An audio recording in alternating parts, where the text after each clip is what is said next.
Hi, everybody, and welcome back. Now, John, before I continue with my intro, I was wondering if you wouldn't mind, I want to try something new. We've had an explosion in Tibetan listeners to the show. The people of Tibet absolutely love Don't Praise the Machine. So I was hoping to do something special for the people of Tibet to let them know that I love their culture. I love their prayer flags. I love their llamas. Yeah. I love their movies featuring Brad Pitt. I love the so many Dalais. things. Yeah. I love their Dalais. I love so many things. So I thought I could do this week's intro to Don't Praise the Machine in a Tibetan style. Is that okay with you, John Maloney? Yeah. Don't make me regret it though.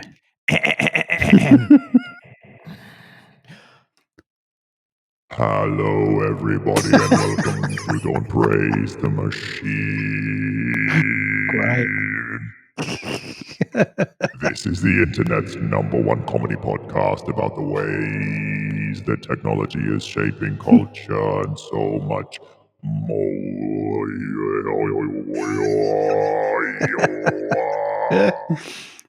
So good. I love that. Is it culturally insensitive? Nah, I think it's all right. I think an the answer homage. is yes. Yes, but it's funny. Do you remember when you were at WOMAD, John? I should just do the end of the intro. I'm Alexander Holland, Apricot Pepsi. I'm here with #1 tenured professor of podcasting, and boy, doesn't he look like a tenured professor or lawyer today in his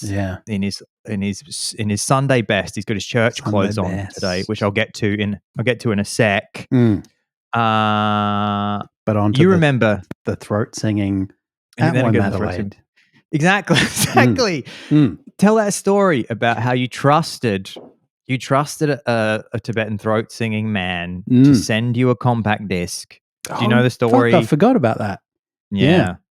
So tell everyone why they should never trust a llama. I think I could be mixing up because there was a couple of John's key light's gone out. I've lost power. Yeah, his Go Docs. My Power outage. I'll start the story while John searches for his key light cable. We were at WOMAD Adelaide, the World of Music and Dance Festival in Adelaide many years ago. Best music festival in Adelaide. Yep. Absolutely love it. One of the best I've ever been to. One of the best I've ever been to. And it was the end of the festival. It was that beautiful, sleepy Sunday. Everybody's been having a world music for 3 days. And all the bougie types are like hepped up on love of humanity. That's right. Maybe I'll wear these fisherman's pants all year long. No, you won't, but yeah. And the last performance to close out the festival. Yeah. At stage 3, I believe it was, the stage closest to Hackney Road, there was a Tibetan man doing some kind of beautiful hypnotic throat singing as a gentle rain began to fall, and we were all lying with our backs on the grass. Yeah. And he was there. Stoned off our guts. And absolutely stoned off our guts. And he was giving a bit of the old... It's making me think of Golden Child, which is also a bit culturally insensitive. Want the knife. And you loved the performance of the Lama Man so much. Yeah, there were a couple of Tibetan acts at WOMAD Adelaide that I remember. One was this guy who I think you're talking about. All the stars. And his name was Tenzin Chogyal. People who remember. Oh, you remember this? Yeah, I remember his name because for a while after that, I listened to him on Spotify, and he had a beautiful voice, has a beautiful voice, I hope, to this day, and could really hold a note. And it could really hold a throat. Yeah, throat note. And he was the throat goat. That's his stage name. And so good. And then there was, I don't know that he did too much of that guttural, proper throat singing. There was another group of people that I remember doing that. And what I remember about them was, I think they might have been Mongolian actually. And so they were horse, they're a horse culture. And the great thing about that is that the cadence of their music, and one of them was explaining this, and this is why I remember it. He said, a lot of the songs come from they're like traveling songs. You move, you're riding around, and you start singing to pass the time and whatever. So they've got this kind of clippity clop cadence, which is the same cadence as like a lot of country and western songs. So you get this kind of I'm running around. That's like your cowboy song. But then these guys were doing like, oh, but then the kind of the drumming was like you'd expect from a cowboy song. So it was like weirdly discordant, but obviously came from this, the same inspiration, which is just how a horse sounds like as it's trotting along. Anyway, the story with Tenzin was that I was so moved and touched by his music, and I went up to him afterwards and said, "You've changed my whole life. I was going to be a lawyer, but now I'm going to I'll never wear a suit again. I'll go to Tibet and learn to be like you." And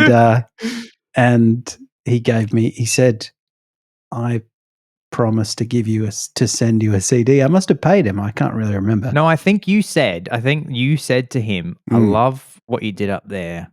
I love that you gave it a bit of the old." And he said, "Oh, you loved a bit of zooey zooey yah, zooey zooey yah." And you go, "Yeah, I'd love to get this noise on compact disc. Everybody at WOMAD sells their own albums and CD singles and cassettes and vinyl records. So you said, Tenzin, hook us up with your latest album. I've heard the reviews are absolutely glowing." Yeah. And he said something like, he loves it. He said, "I think I might have just, I said, I've sold out of, because I've done such a great performance here tonight and they've just flown off the shelves. But I tell you what I'll do for you. You pay me for the CD now. I'll go back to Tibet or Mongolia and I'll just send it to you. Give me your address." And you did. You said there couldn't be a more trustworthy man on the face of the planet. Surely. I don't want to live in a world where people that look and present and can sing like you would scam a man like me. And a disabled boy, you said.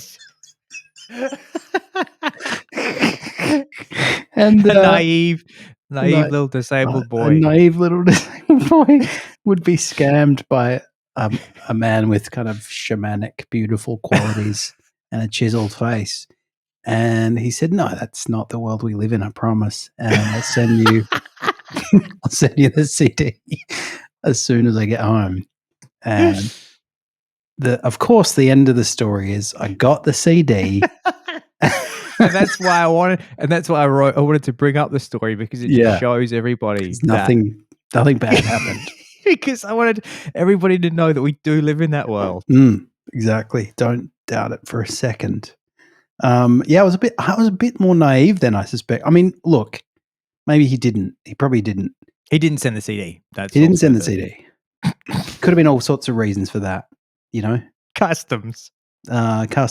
Yeah, exactly. Maybe it was intercepted by the border force. Maybe I changed addresses and it took him a few years to send it. Could be there now. But but for whatever reason I didn't get it.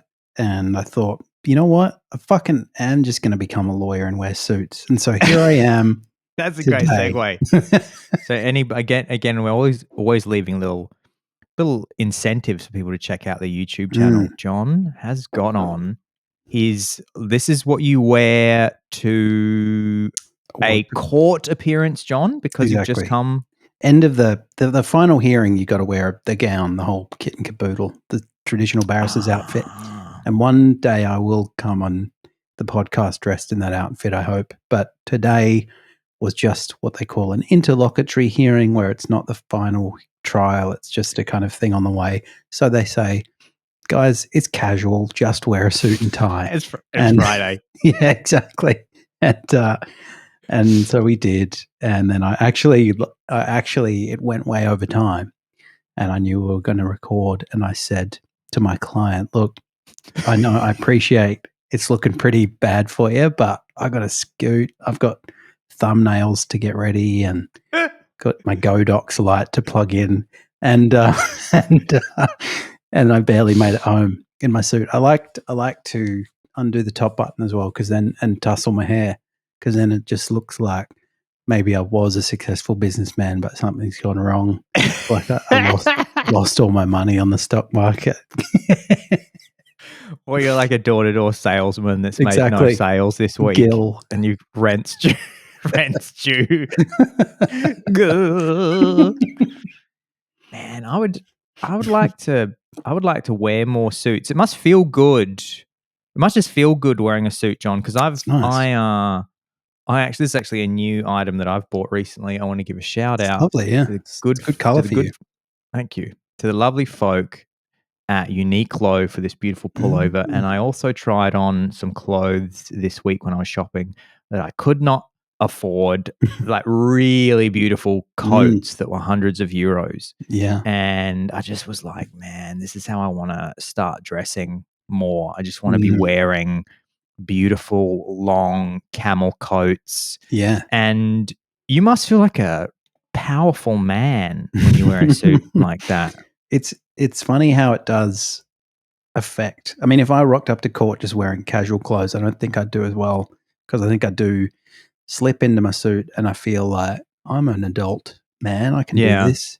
But also, I so rarely wear the suit now. Like it used to be, obviously, most days I'd go into the office back when I had a salary job, and I'd pay and I'd turn up and I would wear the suit and tie, and I'd say thank you to the man every day, clock in, make sure my top button was done up. But now I just wear whatever I want most days. And in fact, last night I went to a celebration for a colleague of mine at the bar, and he'd taken silk, which means you become a QC, or now they call them KCs.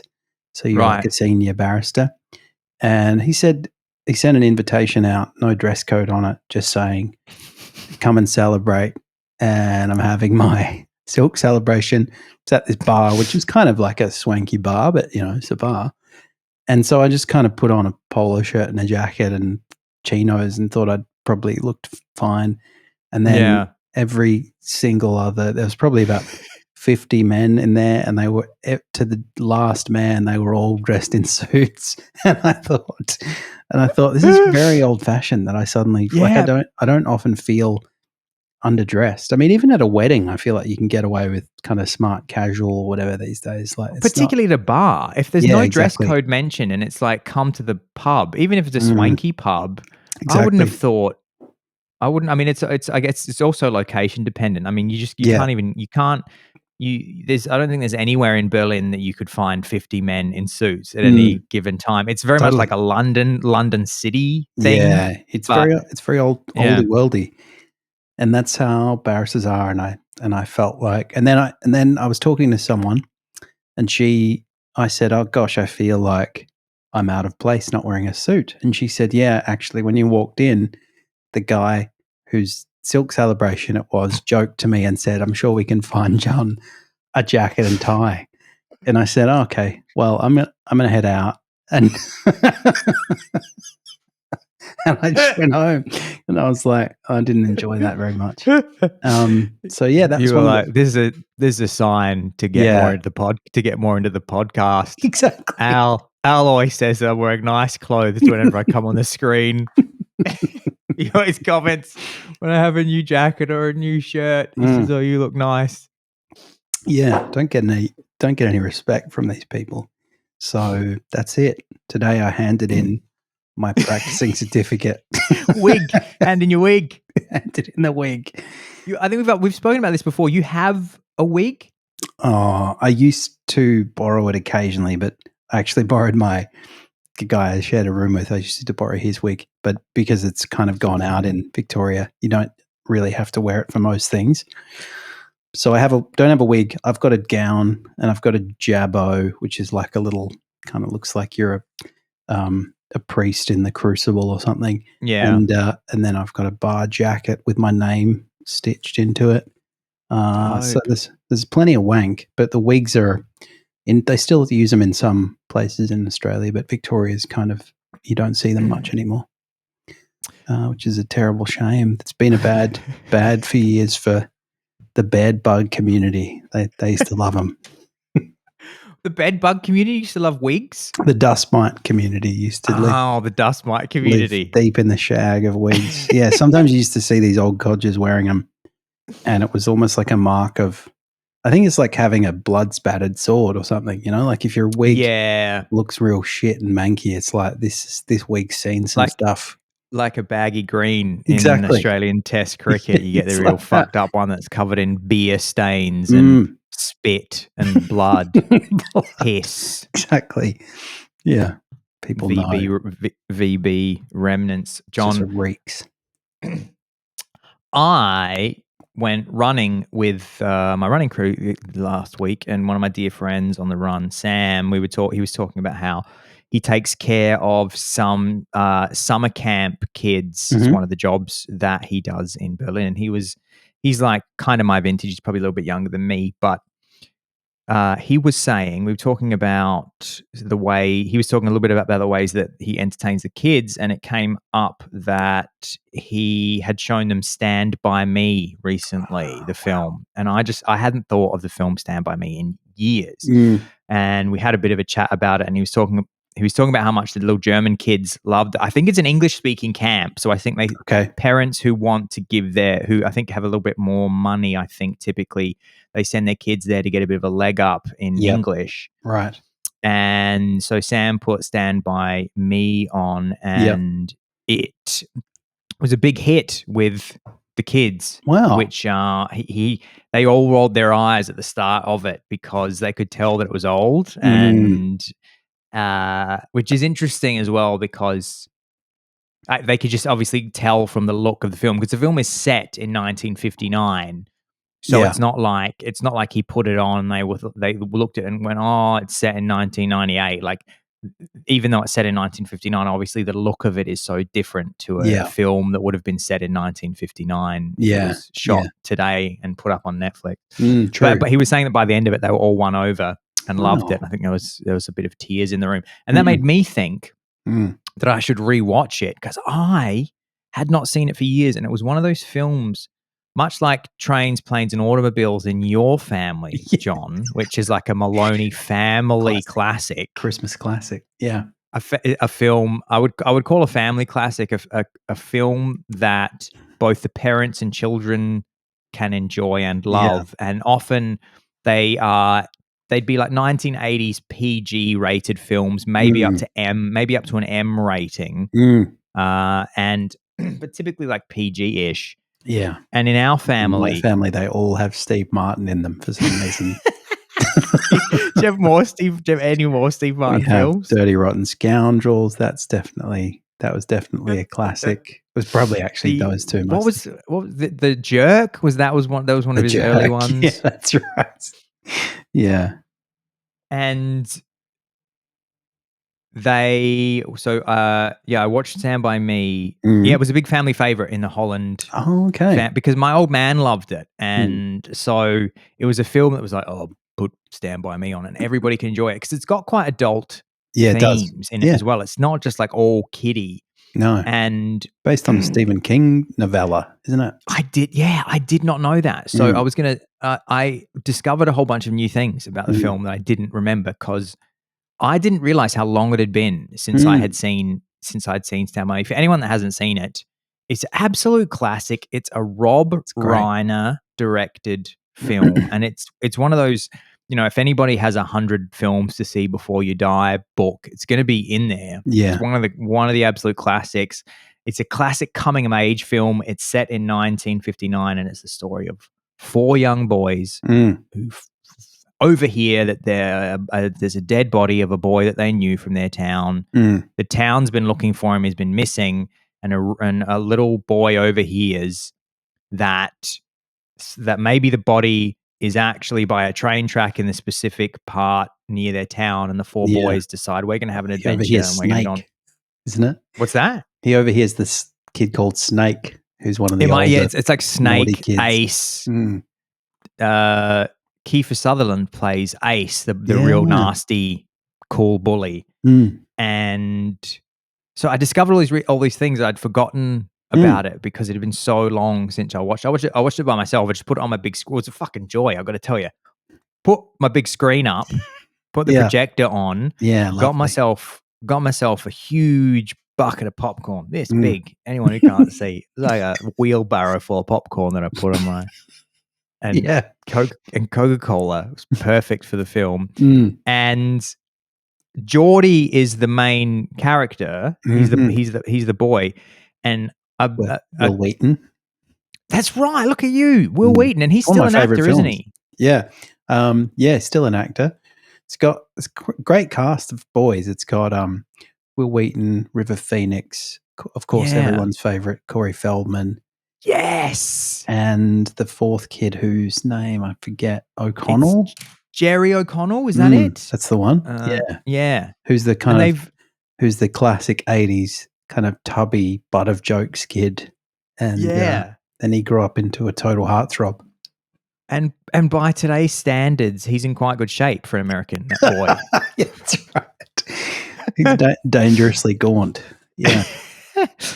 So I didn't realize the cast is just fucking crazy, and they've all gone on to be full-time famous actors. So Gordy's deceased brother is John Cusack, which I didn't remember.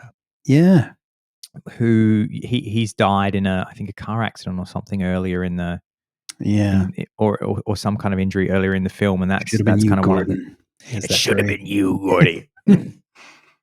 Now the one thing that I will say, which I really enjoyed it, but I'm going to say this: the acting is not great. Yeah, if you watch it again, you go, look, these are kids and got hot lights on them and cameras, and it's stressful, and that's fine. And what I will say, and I want to say this because people look at him now and they go, he's insane. And I am one of those people. But Corey Feldman, I reckon his acting is the best in Stand By Me. He's the most convincing of all. Like when I'm watching Corey in Stand By Me. Teddy Duchamp. His acting is really good, and I can suspend my disbelief. But then there's scenes between like Will Wheaton and River Phoenix where I'm kind of going, this is very touching, but I almost feel like I'm watching them with all the cameras around. Like there's just something about it that I can feel that they're like acting. Yeah, and then it's just hilarious how, and my friend Sam pointed this out, John, and maybe you can remember this as well. It's so different to what a kids film is today, aimed at, if you were to say, we're going to make a film for like 10 to 15-year-olds, here it is. Yeah. It'd be pretty watered down compared to Stand By Me. Stand By Me has pretty dark, tons of dick jokes. Yep. There's lots of dick jokes. There's tons of yo mama jokes. There's lots of sort of sex innuendo. At the start of the film, they say that Teddy Duchamp's crazy father melted his ear off on a stove. Yeah, he's got like a fucked ear from his insane father. And then the main junkyard man talks about how his father was put in the loony bin. That's right. Imagine showing this to your 10-year-old son today. Crazy. And even like at the end, because it's got Richard Dreyfuss as another classic cast member as the adult Gordy. Yeah. And he talks about how River Phoenix grew up, which is kind of poignant because River Phoenix, of course, did die far too young. And that's right. He's talking about how, they were friends and then they grew up, and he worked his way out of his kind of disadvantaged family and went to college and became a lawyer, and then he got into he was defending someone from someone who was bullying them or attacking them or whatever, and the guy stabbed him in the throat. And that's right. And I was like, man, why was I watching this? And then, of course, they go to find this dead body, and then you see the actual, it's not an actual dead body, I assume, but you see the dead body, and it's quite I didn't remember graphic. Yeah. I didn't, as a kid, maybe it was so traumatic that I had done one of those tricks where I'd memory hold it because it was so traumatic. But or maybe you taped it off the TV and they didn't show that. Maybe. No. But yeah, there's quite a lot of close-ups of the dead body of the boy. Yeah. And just the fact that they go, and then their older brother catches up with them with his kind of rebel mates, but then they like really get into this tiff with them where they're like ready to fucking kill them. And it's quite intense. I have a long relationship with that film. It's a bit like Groundhog Day or something for me, where I watch it every few years just to kind of remember what it's like, because I just love the kind of, boys on the cusp of adulthood trying to kind of grapple with big themes. And I love the kind of 50s, the sort of that kind of 50s pastoral. It's like a idyllic little town. And in fact, Castle Rock is the name of the town, which is made up. But Castle Rock Entertainment was named after that fictitious place. Seinfeld, which produced Seinfeld. Exactly. And I love it. But I think the first CD I got as a kid before I was scammed by that throat singer was was Stand By Me, the album, because it's got all these classic sort of 50s, Buddy Holly, and of course the song Stand By Me. Lollipop, exactly. Lolly, lolly, lolly. I don't know why I like that stuff. Probably that's fucking great, that music. The soundtrack's great. I had that on my notes. Take out the papers and the trash. The visual effects are great as well. There's nothing about because when I'm talking visual effects, that train scene over when they're getting chased by the train over the bridge. Yeah, that's great. Everything about that is convincing. And there's a shot where Jerry O'Connell's character and Will Wheaton are running towards the camera, and it appears that the train is rushing behind them. And it's just like, how have they done this? It's really well. It's really well done, and you get terrified. Laws in those days, they were just like, well, we've got some kids that look like you lined up, so don't worry too much. But I was also thinking, John, because it stars. And I should just also say the acting. I said the acting kind of leaves a bit to be desired. I think the issue with the acting, it's not so much. I think it's potentially not so much the acting, because it's based on a book, and because the writing of the book must have been so tight, and because I'm assuming they're being quite close to the book. They're delivering these lines that just feel a little bit like that's a pretty perfect thing to say, and it doesn't have to, they're not thinking about what they have to say for long enough. And River Phoenix is saying all these poignant things all the time. True, that's true. The bit that is quite moving, I did find at the end, is how Will Wheaton's crying, and he's saying, "I'm no good," because he's all traumatized because his brother died, and he thinks his brother was the favorite. Yeah. But what I wanted to say was, because Corey Feldman's in it, and we love Corey, and he's a pop culture icon who, man, is he appearing on social media a lot. Yeah. I think not by his own choice, but a lot of people love filming him. He's performing concerts somewhere, sometime. I don't know. You know what? I think he performs in these kinds of Heroes of the 80s tours that people put on. But it's not where I think it's weird, because it's not like he was known back then for doing that, and like he was just an actor, and he does these kind of terrible sort of gothy pop songs that he's obviously written, and they're just pretty bad, and he's all kind of made up and in tight leather and sort of popping and locking, and you think, poor bugger, he never had a chance. But when you see him in that movie, you think, fuck, he was a very good actor.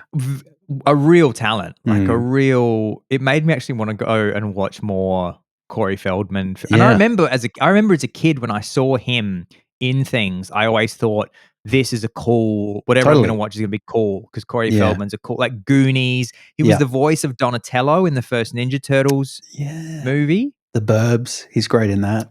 The Burbs. Yeah, I remember every time I saw him, I was like, oh man, this must be such a cool guy. Yeah. But he's famous now, Corey Feldman, for constantly putting his hand up and saying, "Can we get a sequel to this 80s film that I was in now, please?" Goonies being the one that he always wants. He's always saying, just trust me, guys, there's going to be a Goonies reboot, a Goonies 2. We can't wait. No.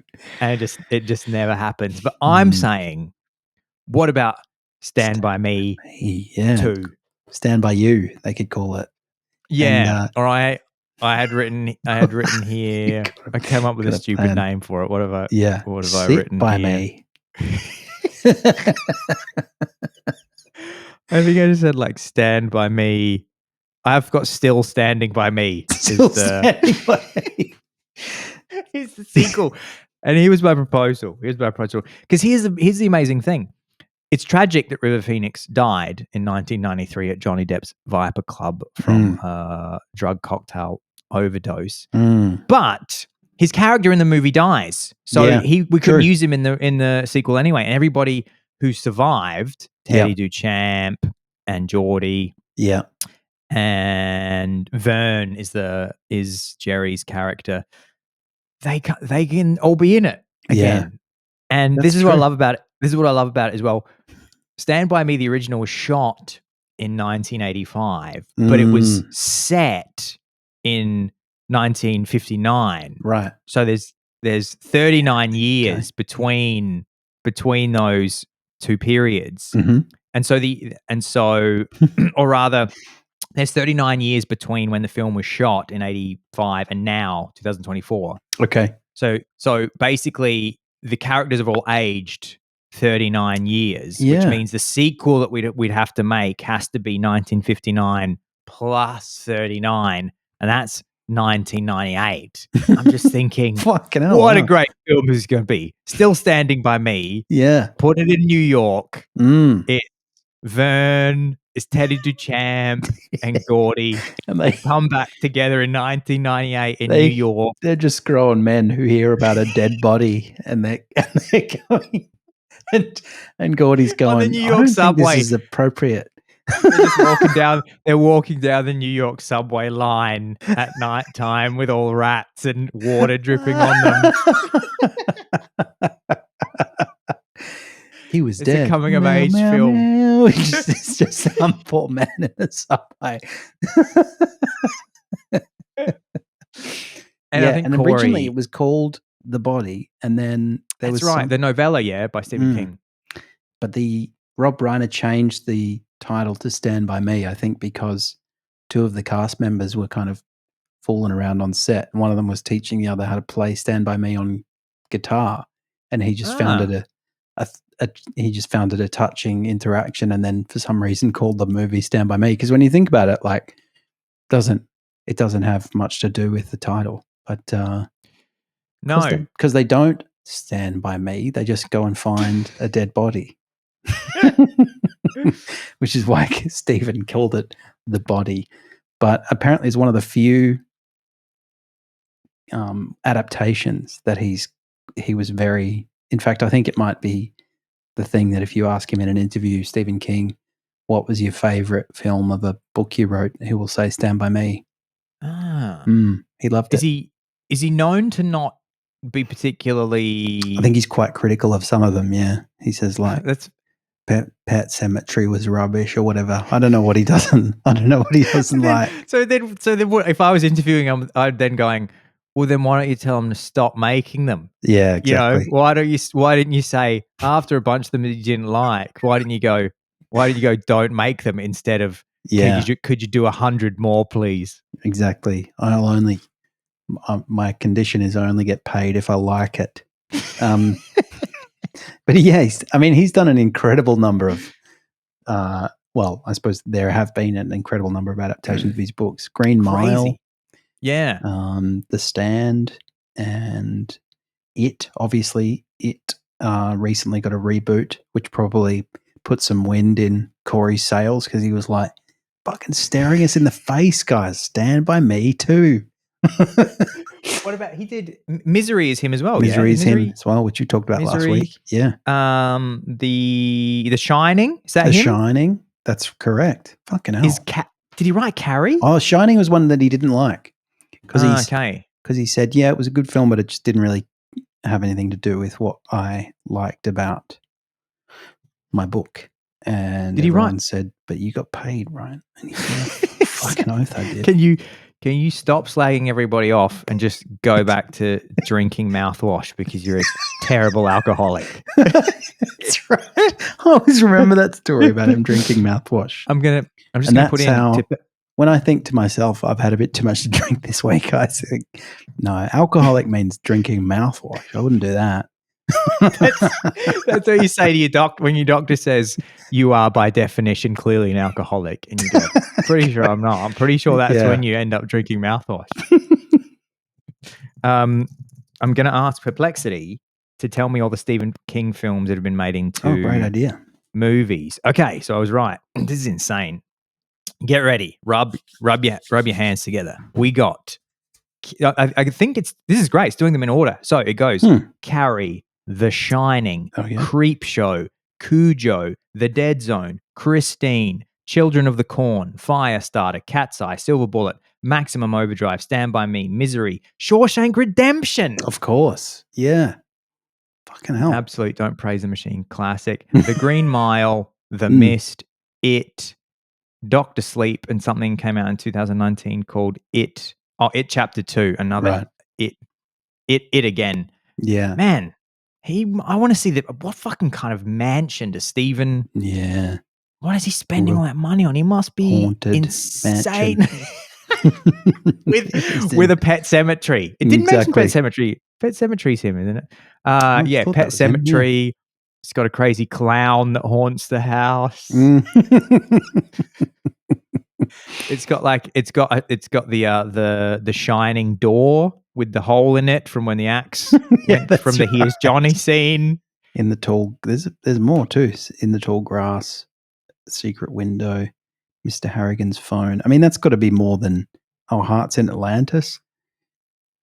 Fucking hell, must be more than every other writer. The Running Man. He's made every movie I've ever liked. It's from Stephen King books. John, once again, I fucked up the podcast by talking about a non-tech related subject for way too long. It's another and so much more episode.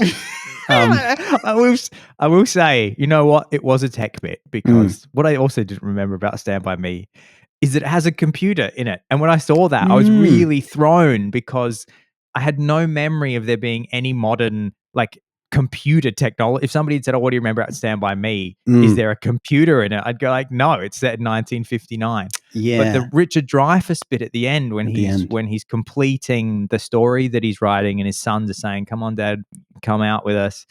And he's just tip-tapping away. And I even went to the effort of writing it down here somewhere. And he writes, I think I can remember what he writes. He writes, I never had any friends again like I did when I was 12. Right. Jesus does anybody. That's right, John. And I always cry at that bit. It's beautiful, that bit, isn't it? That bit. And yeah, like I said, I love the I'm no good. For all of you who are saying that wasn't about technology, well, go fuck yourselves because the computer that he used, it's 1983. There was a train in it as well. It's train technology. It was an IBM PC XT4. Oh, wow. That Richard Dreyfuss. And now, because I haven't done enough research, I'm going to just put into Perplexity, IBM PC XT4. Tell me about it, please. And Perplexity is going to say, yeah, it was released in 83. You know, I'm talking 128 kilobytes of base RAM. Yeah. Maximum RAM, 640. ROM. What happened to ROM? That's a whole episode. What the hell happened to ROM? What happened to ROM? So guys, that was hello at dptm.org. Tell us what happened to ROM.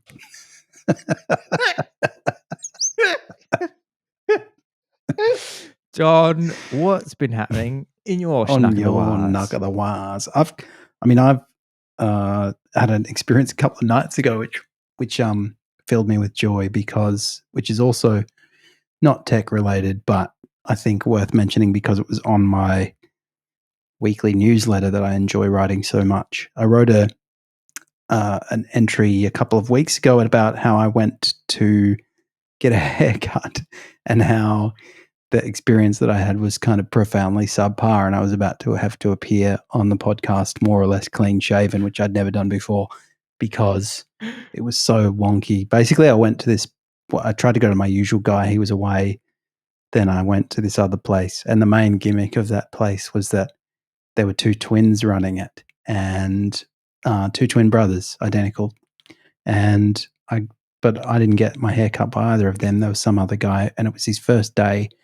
And I could tell that almost immediately, and then he confirmed it. And wow, as in like first day as a hairdresser? Well, I think certainly first day at the place. He said he'd cut hair before, but he didn't have any particular talent for it that I could detect. And he cut his hand quite badly partway through, with the scissors, and tried to kind of persist, and then kind of put a cotton wool bud on his hand, and then it became sodden with blood and fell off. And then he got a plaster from one of the twins and put it on his hand. In fact, anyway, so I may have told the story before on the podcast. I don't think so, but I've certainly shared it with the newsletter recipients. But of course, the thing that you never know when you send out a newsletter is how it's received, except for, you can look at analytics, you can see how people whether they clicked on things and that sort of stuff. Yeah. But, and occasionally, and I love it when they do this. So please, if you're out there and you feel like doing it, act on that. People will email me and say things about it or ask me questions or whatever. But often that doesn't happen. So I was pleased a few nights ago. I was coming home from a fairly big night, a birthday, and I told this story and about the shitty haircut. And the other thing that happened was the guy at the end shaved my beard, and he did this like real chin strap job, and it was all wonky. So I just had to shave it when I got home and shave it clean off. And the cab driver, the Uber driver, just started really laughing when I got to that bit, and he said, what you are saying is not funny, but the way you tell it is so funny. And I was just like, that's great. That's great feedback. So you got out of the hairdresser, got into the cab, and you told the Uber driver the whole story? This was when I was coming home from a party several weeks later. Okay. I was just telling the story to my friends who were sitting in the back, and the Uber driver was sitting next to me in the front, and he was we hadn't interacted at all up to that point. Then I just looked over, and he was like keeled over laughing, and it was a sweet moment. It was the cross-cultural tragicomic story experience. You need Don't Praise the Machine business cards at that totally. point. You go, if you like this. If you like this. Tune in. I do this for a living. Exactly. There's a reason that story was so good. It's because I had to put it into a 500-word newsletter a few weeks ago. It's because I've been telling these for 180 episodes in a row. That's why it was good. That's why the structure was so good. That's how I knew where to leave the beats. That's how I knew I had a hook at the beginning. Guys, something just happened to me, and it's gonna totally change the way you all look at hairdressing forever. And everyone just lends in. Right, exactly. We're gonna listen to this story right until the end. Yeah, exactly. This is the worst hairdresser in Melbourne, and you can't change my mind. Lots of open loops. Do you want me to tell another one? Yeah, I do. I like. Can this I as tell well. another one? I like that we don't need segues as well. It's good. We just go, because I guess everybody understands the structure of the show is that me and John, we write little bits and then we just decide when to deliver them. Traditionally known as splogs. I had a fun experience a few weeks ago, which was something I've never done before, slightly related to technology, and it's kind of made me a bit excited about. I mean, not that I wasn't already. It made me more excited about my forthcoming child, Bongus. And because I took my friend, shout out to Kiri, I took Kiri's kid, who is 3, going on 4, to to a monster truck rally here in Melbourne. Yes. And it's called Monster Jam, and it was at Amy Stadium, which is one of the big stadiums in the sports precinct of Melbourne. We were talking a few weeks ago about Melbourne's 1956 Olympics and the stadiums that are still there from that era. It's in that neck of the woods. And although I don't think Amy Stadium is one of them, I'm not sure. But anyway, it's a big stadium, and I thought I got advertised it, I think, Christ knows why, on Instagram, and I was like, I reckon Kiri's kidded like this, because it's the kind of thing I would have liked as a little boy, you know, seeing these massive monster trucks driving around. And so we went, and it was an interesting cultural experience for both of us, I think, because you know, he was 3 going on 4. He'd never seen a stadium show before, I don't think, of that kind, let alone a monster truck one. And although he seemed to be more interested in playing with his seat, but that's fine. That's how kids are. And I was like, man, this is crazy. And then I mean, the whole thing was kind of made me think, I can't believe this is anyone's job. Like, there are people who are professional monster truck drivers, and they present exactly as you would expect a professional monster truck driver to present. I sent you a few weeks ago some profiles of them, and they've all got kind of very American sounding, because it's an American touring company. They've all got very American sounding names, and they do this kind of, it's got a very WWF vibe, the whole thing. It's like real cheeseball, loud, kind of overexcited commentary. And they go, and now Velociraptor, and this truck that looks like it's exactly like The Simpsons. That's the only that's my monster truck reference point. Totally. It really reminded me of when The Simpsons go to see monster trucks, because, I mean, it had it all. It had a bull called El Toro Loco, and the bull truck, it was like a monster truck designed to look like a raging bull, and it had this capacity. It had like nostrils on the hood, and it would shoot smoke out of the nostrils. And I was like, that seems so cartoonish that a monster truck would actually do that. There's another one that looked like a giant shark, and that was called the Megalodon. And they all they do, you know, flips and skids and spins and whatever. And unfortunately they didn't. I was hoping for them to smash into each other again at the end, but it was you think, like, who are these people that go, like, what's through the trajectory to go, oh, I've got my forklift license. And I was doing doughies in the warehouse, and a recruiter came up and said, I like the cut of your jib. I mean, how do you demonstrate your capacity? And then to drive an enormous truck. Yeah. And then you think, like, how does this show? I mean, the tickets weren't cheap, but they weren't crazy expensive. And I thought, they've got to fly all these people over, and they've got to ship these massive fucking trucks over. Course. How do they do that? So I've got some questions for Monster Jam, and I'd love for anyone who's in or adjacent to that industry to reach out. And then I looked up these people they've all got, you know, a few of them anyway, have got social media profiles, and they're followed by adoring fans. And there was, you know, they do this thing which is very kind of reminded me of Gladiators, where they'll kind of introduce you to the driver when each person's kind of individual performance is ready to roll, and the driver does this kind of straight to camera thing on the big screen where they say, you know, I'm so and so, and I'm ready to rock or whatever, and then out comes the truck, does a few spins, maybe it crashes. They interviewed a couple of them, and they're just like classic sort of, I'm so grateful to be out here in Melbourne, and you're like, you forgot where you were for a sec, but good on you. But yeah, so for anyone who wants to scratch that itch because they've only ever played monster truck computer games and they've never seen the real thing, then head on over to monsterjam.com, and you can see, maybe you can get a bit of a sense of whether it's your sort of thing, whether you like Ryan Disharoon or Tristan England or Matt Cody or Miranda Kozad. She was one of my favorites. She was the She was the Megalodon driver, which I loved. I loved the guy that you sent. The guy that you sent me was clearly like pushing 60, but had dyed all of his hair and mustache jet black, which I love. That's right.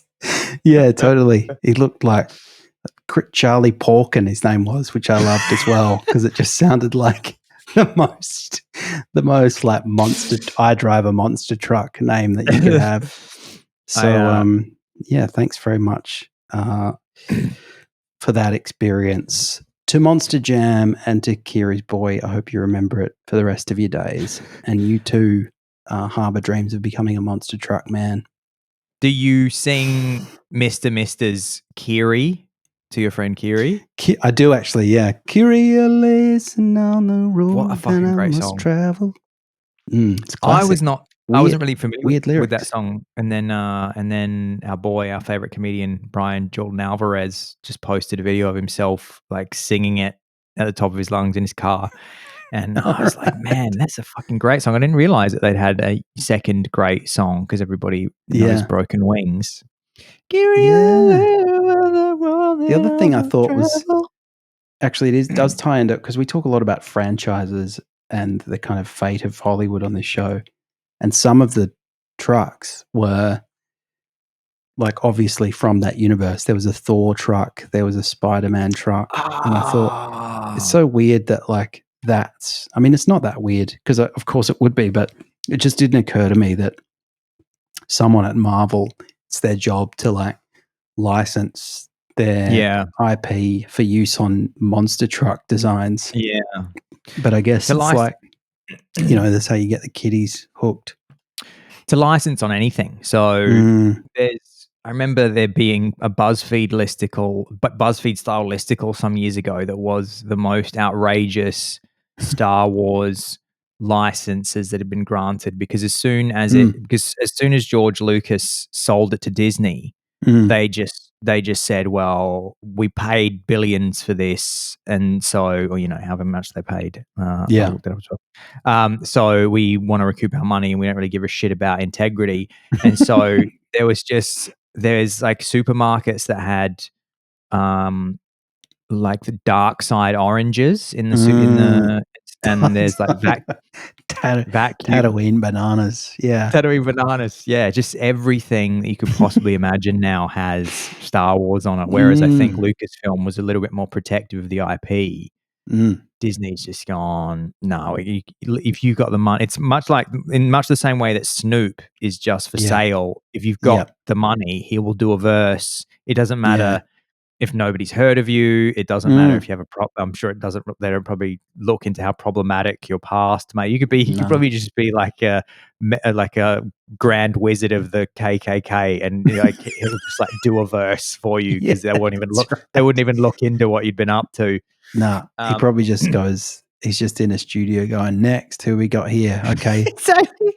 David Duke, former grand wizard. Sure, mate. Like Krusty the Clown when he records all of the vocals to the doll that they're going to. Right. He just comes in. I think it's when Lisa's recording the because she's making the doll. Lisa's making the doll that's going to compete with Malibu Stacy, because Malibu Stacy said all of those it's kind of sexist stereotypes, and Lisa says we can't have this. So Lisa Lionheart, that's the name of the doll, isn't it? And then Lisa's in the studio to record the voices, and then Krusty coming in to do it before her in the studio next to her, and he just like, how you doing, kids? Hey, it's Krusty, and just like flicking the bada bing bada boom, that's how you do it, kids. See you later, and just walks out. So good. You were watching the Simpsons the other day where it's a beauty pageant, and you're sending me T is for tooth filled mouth. I love that, where Krusty is adjudicating hosting a Little Miss Springfield pageant, and he rocks up and he's like eating some brisket and he's all kind of sick from it, and then he starts like he's really late, and they kind of it's put on by Laramie Cigarettes, and the cigarette executive is all angry at him, and then when he gets to the winner, he sings the song for her. It goes like, L. How does it go? L is for something. because he's spelling out little. Little, yeah. And I, the income she will make. D is for her tooth. Feldman. And then they just do the double T. They just say the same. He just says the same thing. And I've always loved that because they just couldn't. They were just like incredibly lazy. Like, not only is the line T is for her tooth-filled mouth. It's like the first thing they thought of. And then you just repeat it because they just couldn't be asked writing anything else. So good. Everybody check out the Simpsons episode of the beauty pageant. Disney acquired Lucasfilm franchise in 2012 for $4.5 billion. Wow. I feel like is that a misprint? $4.5 billion. That's The deal consisted of approximately 50% a lot of droids. 50% Disney stock. Look, there's two houses I want to see. I want to be invited to the Stephen King house. And I want. Is it called? Does he live on? Is it called Lucas Ranch? Doesn't he live on something? Is it really? And does George Lucas live on some ranch? It's called Lucas Ranch. Maybe they hang out. Do you reckon got actors pretending to be Ewoks or whatever, walking around on his ranch? All I remember about George Lucas is that he was famously photographed in a food court in Adelaide. Just like dingy fluorescent lights that he was eating like a plate of egg noodles. Chinese. And it's like this guy could eat at any fucking restaurant in the city and he's here just shoveling this $8 bowl of noodles. But anyway, good on him. Knows what he likes. John, I think that's going to be one of the best Don't Praise the Machines ever. Yeah. And we talked about all the technology, computers, ROM. You were in an Uber. Trains. The Simpsons is Monster broadcast trucks on television. Monster trucks, one of the most cutting edge technology. I wonder if there's a monster truck podcast. Is it like a monster truck specific? Let's get Charlie Porkin on the show. We could do a crossover where we swap. I'll get one of the guests. I'll get one of the hosts of the Monster Truck podcast to sub in for you, and you can go over to the US and you can do the Monster Truck. It's iHeartRadio Monster Mash. They call it. Is there a monster? I love the names. Wait, is that true? No, I made that up. Yes, there are Monster Truck podcasts available for fans and enthusiasts. Here are a few: Monster Truck Radio, the Monster Jam podcast. Fuck me, I'm subbing to these. What the fuck do these talk about? I cannot wait to check these. Like, is there news? Oh, I've got a warning on you. John, do you want to say? Do you want to give everybody? Say goodbye. I'm going to say thanks, everyone. It could be that next time you see me, I'm going to be back in my traditional study because I've been having some renovations. So look out for a fresh new background, and I'm going to have all my technology sorted because Sint won't be able to meddle with it when I'm not at the desk. And I hope you enjoyed this little discussion of Stand By Me, monster trucks, trains, Richard Dreyfuss, all sorts of topics that we love. That's great. And guys, don't forget to check out the Patreon. Discord is launched. Oh my God, is there some crazy experiences going on in there right now? There's me and John and the DPTM fans sharing memes, recipes, suggested splogs. Thank you so much, everybody, and we can't wait to see you next week. Podcast.